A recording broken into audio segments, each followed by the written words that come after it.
സാധാരണ നമ്മൾ പറയാറുണ്ട്, അവൻ വലിയ ആളായിട്ട് നടക്കാൻ, അവന്റെ വീട്ടിലെ പെണ്ണിന്റെ കോലം കണ്ടോ? അവൻ വലിയ ആളാണ്, പക്ഷെ അവന്റെ വീട്ടിലെ പെണ്ണുങ്ങളുടെ അവസ്ഥ കണ്ടോ? ഒരാളുടെ കുടുംബത്തിന്റെ സംസ്കാരം എന്തെന്ന് വിലയിരുത്തുന്നത് ആ വീട്ടിലെ സ്ത്രീകളുടെ സംസ്കാരത്തിലൂടെയാണ്, ആ വീട്ടിലെ സ്ത്രീകളുടെ നാഗരികതയിലൂടെയാണ്. അതുകൊണ്ട് എന്റെ പ്രിയപ്പെട്ട സഹോദരങ്ങളെ, ആദ്യമായി ഒരു നാട്ടിൽ നന്നാകേണ്ടത് പെണ്ണാണ്, പെണ്ണാണ്, പെണ്ണാണ്, പുരുഷനല്ല.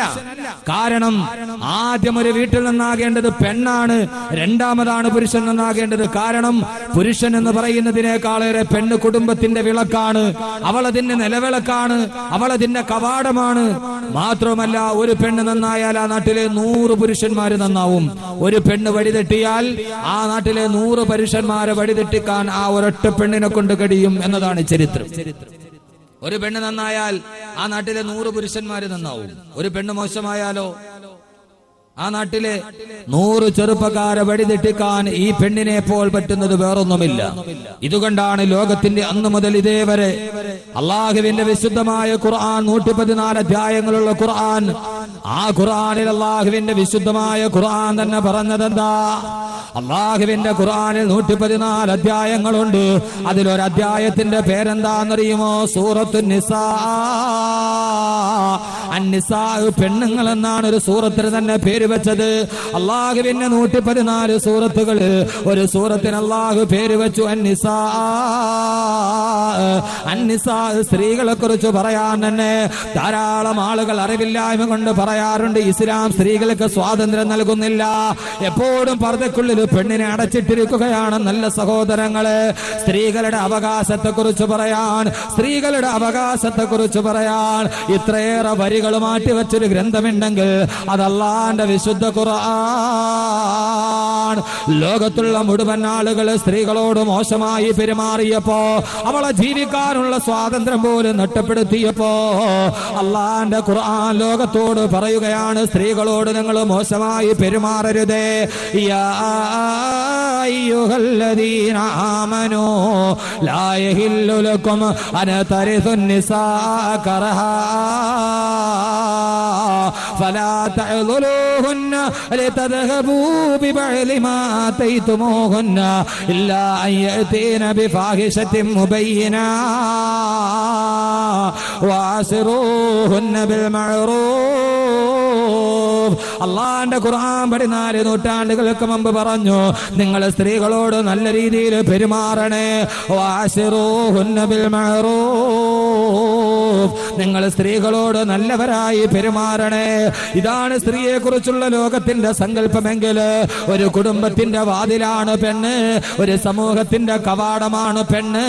ആ പെണ്ണ് നന്നാകുമ്പോഴാണ് ലോകം നന്നാകുന്നതെന്ന് ഇത്രയേറെ നന്നായിട്ട് സ്ത്രീയെ കുറിച്ച് പറഞ്ഞ ഒരു പ്രവാചകനുണ്ടോ? അള്ളാഹുവിന്റെ പ്രവാചകൻ സ്വല്ലല്ലാഹു അലൈഹി വസല്ലമ.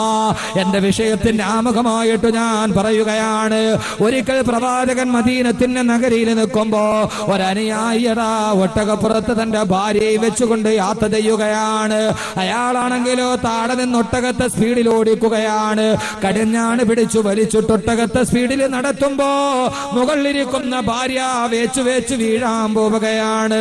ഇത് കണ്ട റസൂലുള്ള വിളിച്ചു അത്രേ, അഞ്ചശാ അഞ്ചശാ അഞ്ചശാ, നിന്റെ ഒട്ടകത്തെ മെല്ലെ നടത്തണേ അഞ്ചശാ. മുകളിലിരിക്കുന്ന പെണ്ണ് വീടാൻ പോകുന്നത് കണ്ടോ? ആ മുകളിലിരിക്കുന്നത് പെണ്ണല്ല, അവള് സ്ഫടികമാണ്, സ്ഫടികമാണ്, സ്ഫടികമാണ്. ഓ, ഒട്ടകത്തിന്റെ മുകളിലിരിക്കുന്നത് പെണ്ണല്ല, അവള് സ്ഫടികമാണ്, സ്ഫടികമാണ്, സ്ഫടികമാണെന്ന് ആദരവായ പ്രവാചകൻ നബി മുഹമ്മദ് മുസ്തഫ. എത്രയോ ആളുകൾ പെണ്ണിനെ കുറിച്ച് പറഞ്ഞിട്ടുണ്ട്. പെണ്ണ് ദൈവത്തിന്റെ വരദാനമാണെന്ന് പറഞ്ഞവർ, പാടിയാലും പാടിയാലും തീരാത്ത കവിത എന്ന് പറഞ്ഞവർ, വരച്ചാരത്താത്ത ചിത്രമെന്ന് പറഞ്ഞവർ, ഇത്രയേറെ സ്ത്രീയെ കുറിച്ച് പറയാൻ ലോകത്തൊരു നേതാവിന് കഴിഞ്ഞിട്ടില്ല. ഇത്രയേറെ നന്നായി പെണ്ണിനെ കുറിച്ച് പറഞ്ഞൊരു നേതാവുണ്ടെങ്കിൽ അല്ലാഹുവിന്റെ റസൂൽ പറഞ്ഞത് സ്ത്രീയല്ല, അവള് സ്ഫടികമാണ്, സ്ഫടികമാണ്, സ്ഫടികമാണ്.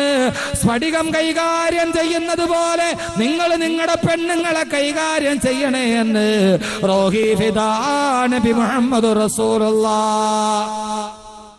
ഇത്രയും ഫിറ്റായ വേറൊരു വാക്കില്ല പെണ്ണിനെ കുറിച്ച് പറയാൻ. റസൂലുള്ള ഒന്ന് പെണ്ണെന്ന് പറഞ്ഞാൽ സ്ഫടികമാണ്, പെണ്ണെന്ന് പറഞ്ഞാൽ ഗ്ലാസ് ആണ്. ഈ ഇരിക്കുന്ന ഗ്ലാസ് ഇത് നമ്മളിങ്ങനെ കയ്യിൽ പിടിച്ചുകൊണ്ട് നല്ല മാർബിളിന്റെ തറയക്കട പോയാല് എത്ര സൂക്ഷിച്ചാണ് ഈ ഗ്ലാസ് താഴെ വീഴാതെ പിടിച്ചോണ്ട് പോവുക. ഗ്ലാസ് ഉള്ള സാധനത്തിന്റെ തന്നെ പെട്ടിയുടെ കാർഡ്ബോർഡിന്റെ മുകളിൽ എത്തിരിക്കും ഹാൻഡിൽ വിത്ത് കെയർ, സൂക്ഷിച്ചു കൊണ്ടുപോകണം അല്ലേ. ഗ്ലാസ് ഒക്കെ വരണ വലിയ ഹോൾസെയിൽ കടയിലൊക്കെ കാണും വലിയ കാർഡ്ബോർഡിന്റെ ഫ്രണ്ട് ഹാൻഡിൽ വിത്ത് കെയർ, എല്ലാം കെയറായി സൂക്ഷിച്ചു കൊണ്ടുപോകണം. എന്റെ പ്രിയപ്പെട്ട സഹോദരിമാരെ ഇങ്ങോട്ട് നോക്കി, നിങ്ങളെന്ന് പറഞ്ഞ ആരാണ്? ഈ ഗ്ലാസ് ആണ്. ഈ ഗ്ലാസ് പോലെ എന്റെ വിരളൊന്ന് വഴുതിയാൽ, വിരളൊന്ന് തെറ്റിയാൽ, ശ്രദ്ധയൊന്ന് പാളിയാൽ ഈ ഗ്ലാസ് നേരെ താഴേക്ക് വീഴും. വീണ് കഴിഞ്ഞാൽ പിന്നെ പല കഷണങ്ങളായി ചിതറും. ചിതറിയാൽ അടുത്ത് നിൽക്കുന്നവന്റെ കാല് മുറിയും. ഒരു പെണ്ണെന്ന് പറഞ്ഞാൽ സ്ഫടികമാണ്, ഗ്ലാസ് ആണ്. താഴെയെങ്ങാനും ഒരശ്രദ്ധ കൊണ്ട് താഴെയെങ്ങാനും വീണ് ചിതറിപ്പോയാൽ പിന്നെ അതെടുത്ത് ഒട്ടിച്ചു വെച്ചിട്ട് പഴയതുപോലെ ആക്കാൻ പറ്റൂല. പെണ്ണെ, ഒരു ദിവസം നിനക്ക് പിഴച്ചു പോയാൽ പിന്നീട് എന്തൊക്കെ ചെയ്താലും പൂർവ്വസ്ഥിതിയിലേക്ക് തിരിച്ചു വരാൻ പറ്റാത്ത ഗ്ലാസ് ആണ് പെണ്ണ്. എങ്ങാനും അറിയാതെ ഒന്ന് കൈവിട്ട് താഴെ പോയാൽ ഗ്ലാസിന്റെ ചില്ലുകൾ ചിതറിത്തെറിക്കുന്നത് മാറി തെറിക്കുമെന്ന് മാത്രമല്ല, പരിസരത്ത് നിൽക്കുന്നവരെ മുഴുവനും മുറിവേൽപ്പിച്ചിട്ട് അവന്റെ രക്തവും താഴേക്ക് വലിച്ചു കൊണ്ടുവരുന്ന ഗ്ലാസ് ആണ് പെണ്ണ്. അതുകൊണ്ട് കയ്യിലിരിക്കുന്ന ഗ്ലാസ് വഴുതി താഴെ വീഴാതെ എത്ര സൂക്ഷ്മതയോടെ നിങ്ങൾ കൊണ്ടുപോകുന്നുവോ അതേപോലെ പെണ്ണിനെ നിങ്ങൾ കൈകാര്യം ചെയ്യണമെന്ന് പഠിപ്പിച്ചു പ്രവാചകൻ നബി മുഹമ്മദ് റസൂലുള്ളാഹ്. ശരിയല്ലേ? ഇത്രക്കാളും വലിയ പെണ്ണിനെ കുറിച്ച് പറയാൻ പറ്റുമോ? എങ്ങാനും ഒരു നിമിഷം ഒന്ന് ചിന്ത മാറിപ്പോയാൽ, ഒരു കൈപ്പട പറ്റിപ്പോയാൽ പുരുഷന് പ്രശ്നമില്ല, പക്ഷെ പെണ്ണിന് പെണ്ണിന്റെ ജീവിതം പടയിലേക്ക് തിരിച്ചു കൊണ്ടുവരാൻ കഴിയൂ. അതുകൊണ്ട് ഒരിക്കലും തെറ്റാൻ പാടില്ല, ഒരു നിമിഷം പോലും പതറാൻ പാടില്ല, ഒരു നിമിഷം പോലും വഴിയിൽ എവിടെയെങ്കിലും കാലുകൾ പതറാൻ പാടില്ല. അത്രയേറെ നന്നായി സൂക്ഷ്മതയോടെ ജീവിക്കേണ്ടവളാണ് സ്ത്രീ എന്ന അല്ലാഹുവിന്റെ പ്രവാചകൻ നബി മുഹമ്മദ് റസൂലുള്ളാഹി.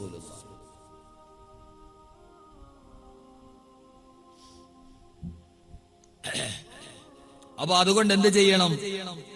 ഇവിടെയാണ് നാം ഖുർആനിലെ സ്ത്രീ എന്ന് പറയുന്ന വിഷയം കൈകാര്യം ചെയ്യുക. എന്റെ പ്രിയപ്പെട്ട സഹോദരങ്ങളെ, സഹോദരിമാരെ, വളരെ ശ്രദ്ധയോടെ കേൾക്കുക. അള്ളാഹുവിന്റെ ഖുർആൻ പറയുന്നു, ഒരു സ്ത്രീ ആരാണ്? ഒരു സ്ത്രീ ആരാണ്? നിങ്ങൾ കേട്ടുകൊള്ളുക. എന്റെ വിഷയത്തിലോട്ട് കടക്കട്ടെ ഞാൻ. അള്ളാഹുവിന്റെ വിശുദ്ധമായ ഖുർആൻ സൂറത്തു തഹ്രീമിന്റെ അവസാന ഭാഗം 4 സ്ത്രീകളെ പരിചയപ്പെടുത്തുന്നുണ്ട് ലോകത്തിന്റെ മുമ്പിൽ. അള്ളാഹുവിന്റെ ഖുർആൻ ലോകത്തിന്റെ മുമ്പിൽ 4 സ്ത്രീകളെ പരിചയപ്പെടുത്തുകയാണ്. ഈ 4 സ്ത്രീകളെയും ഇൻഷാ അല്ലാഹ് ഞാൻ പറയും. അതിൽ ഇഷ്ടപ്പെട്ട 2 പേരെ നിങ്ങൾക്ക് തിരഞ്ഞെടുക്കാം. അള്ളാഹു പറയുന്നു, ഇഷ്ടപ്പെട്ട 2 പേരെ നിങ്ങൾക്ക് തിരഞ്ഞെടുക്കാം. ആരൊക്കെയാണത്? അല്ലാഹുവിന്റെ വിശുദ്ധമായ ഖുർആൻ കേൾക്കുക. അല്ലാഹു മസലൻ ലില്ലദീന കഫറു ഇംറഅത നൂഹിൻ വഇംറഅത ലൂത് കാനതാ തഹത അബ്ദൈനി മിൻ ഇബാദിനാ സാലിഹീൻ ഫഖാനതാഹുമാ ഫലം യുഗ്നിയാ അൻഹുമാ മിനല്ലാഹി وقيل دخول النار ومع الداخلين. അല്ലാഹുവിന്റെ വിശുദ്ധമായ ഖുർആൻ പറയുന്നു, അല്ലാഹു മസലൻ ലില്ലദീന കഫറു. അല്ലാഹുവിനെ നരകം വിലക്ക് വാങ്ങാൻ ചിന്തിക്കുന്നവരോട്, എത്ര പറഞ്ഞാലും ഞങ്ങൾ ഇങ്ങനെ ജീവിക്കൂ എന്ന് തീരുമാനിക്കുന്നവരോട്, നാളെ അല്ലാഹുവിന്റെ കത്തിക്കാളുന്ന നരകത്തിലോട്ട് പോകാൻ തീരുമാനിക്കുന്നവരുടെ മുമ്പിൽ അല്ലാഹു പറയുന്നത്, 2 സ്ത്രീകളുടെ വഴിയെ നിങ്ങൾ കടന്നു പോയിക്കൊള്ളുക. ഓ സ്ത്രീകൾ ആരെന്നറിയുമോ? അല്ലാഹുവിന്റെ നരകത്തിലോട്ട്, കത്തിച്ചൊലിക്കുന്ന നരകത്തിലോട്ട് കടന്നു ചെല്ലാൻ ആഗ്രഹിക്കുന്നവരുടെ മുമ്പിൽ അല്ലാഹുവിന്റെ ഖുർആൻ പറയുകയാണ്, 2 സ്ത്രീകളെ നിങ്ങൾ റോൾ മോഡലാക്കിക്കൊള്ളുക. അവരാരെന്നറിയുമോ? അവരെ നിസ്സാരക്കാരല്ല. ഇംറഅത നൂഹിൻ വഇംറഅത ലൂത്, 2 പ്രവാചകന്മാരുടെ ഭാര്യമാരായ ബഹുമാനപ്പെട്ട നൂഹ് നബിയുടെയും ലൂത്ത് നബിയുടെയും ഭാര്യമാരാണവർ. അവരെ നിസ്സാരക്കാരല്ല പെങ്ങള്. എന്റെ ശബ്ദം കേൾക്കാൻ ഇവിടെ തടിച്ചുകൂടി എന്റെ പ്രിയപ്പെട്ട സഹോദരിമാരോട്, നാളെ നിങ്ങൾക്ക് കത്തിച്ചൊലിക്കുന്ന നരകത്തിലോട്ട് പോകണോ? നാളെ നിങ്ങൾ ആരുടെ കൂടെയാണ് പോകേണ്ടത്? ഒന്ന് ഇംറഅത നൂഹിൻ, ഒന്ന് നൂഹ് നബിയുടെ ഭാര്യ, മറ്റൊന്ന് ലൂത്ത് നബിയുടെ ഭാര്യ. അവരാരാന്നറിയുമോ? അല്ലാഹുവിന്റെ ഖുർആൻ പറയുകയാണ്, പറയാ കാനതാ തഹത അബ്ദൈനി മിൻ ഇബാദിനാ സാലിഹീൻ. അല്ലാഹുവിന്റെ സച്ചരിതരായ രണ്ടടിമകളുടെ അല്ലാഹുവിന്റെ റിസാലത്ത് ഏറ്റുവാങ്ങാൻ ഭാഗ്യം ലഭിച്ച രണ്ട് പ്രവാചകന്മാരുടെ ഭാര്യമാരാ. റിസാലത്തിന്റെ ശരീരത്തോട് കെട്ടിപ്പിടിച്ച് പരിരംഭണം ചെയ്ത് കിടന്നുറങ്ങാൻ ഭാഗ്യം ലഭിച്ച അപൂർവമായ ഭാഗ്യം ലഭിച്ച രണ്ട് പ്രവാചകന്മാരുടെ ഭാര്യാപദം അലങ്കരിച്ചാൻ ഭാഗ്യം ലഭിച്ചവരാ. പക്ഷേ അല്ല പറയുന്നത് കേൾക്കുക, ഫലം യുഗ്നിയാ അൻഹുമാ മിനല്ലാഹി ശൈആ, ഫലം യുഗ്നിയാ അൻഹുമാ മിനല്ലാഹി ശൈആ. അവർ അല്ലാഹുവിന്റെ അടുക്കൽ നിന്ന് ഒരു കാര്യവും അവർക്ക് നേടാൻ കഴിയുന്നില്ല. അല്ലാഹു ഇത്രയേറെ അവസരം കൊടുത്തിട്ട് അവർ അവസാനം പാടാക്കിയവരാണ്. നാളെ പരലോകത്ത് ചെല്ലുമ്പോ വകീല ദുഖുലന്നാറ മഅദ്ദാഖിലീൻ, വകീല ദുഖുലന്നാറ മഅദ്ദാഖിലീൻ. നാളെ പരലോകത്ത് അല്ലാഹു അവരോട് പറയുമത്രേ, നൂഹ് നബിയും ലൂത്ത് നബിയും സ്വർഗത്തിലോട്ട് പോകുമ്പോ അല്ലാഹു അവരെ ഭാര്യമാരോട് പറയും, നിങ്ങൾ നരകത്തിലോട്ട് പോയിക്കൊള്ളുക, നിങ്ങൾ നരകാവകാശികളാണ്. രണ്ട് പ്രവാചകന്മാരുടെ ഭാര്യമാർ അനുകൂലമായ സാഹചര്യത്തിൽ ജീവിച്ചിട്ട് അല്ലാഹുവിന്റെ സ്വർഗം കരസ്ഥമാക്കാൻ അവർക്ക് കഴിഞ്ഞില്ല. അവര് നാളെ നരകത്തിലോട്ട് പോകുമെന്ന് വിശുദ്ധ ഖുർആൻ. ആരാ രണ്ട് പ്രവാചകന്റെ ഭാര്യമാർ? ഒന്ന് നൂഹ് നബിയുടെയും ലൂത്ത് നബിയുടെയും ഭാര്യ. രണ്ടുപേരും നാളെ പരലോകത്തെത്തുമ്പോ അല്ലാഹു പറയും, നിങ്ങൾ നരകത്തിൽ പൊക്കോ. സാഹചര്യം അനുകൂലമായിട്ടും അവർക്ക് സ്വർഗം നേടാൻ കഴിഞ്ഞില്ല. ഇനി അല്ലാഹു പറയുന്നു, മൂന്നാമതാരാണ്? നിങ്ങൾക്ക് വേണമെങ്കിൽ രണ്ടുപേരെ തിരഞ്ഞെടുക്കാം. ഇനി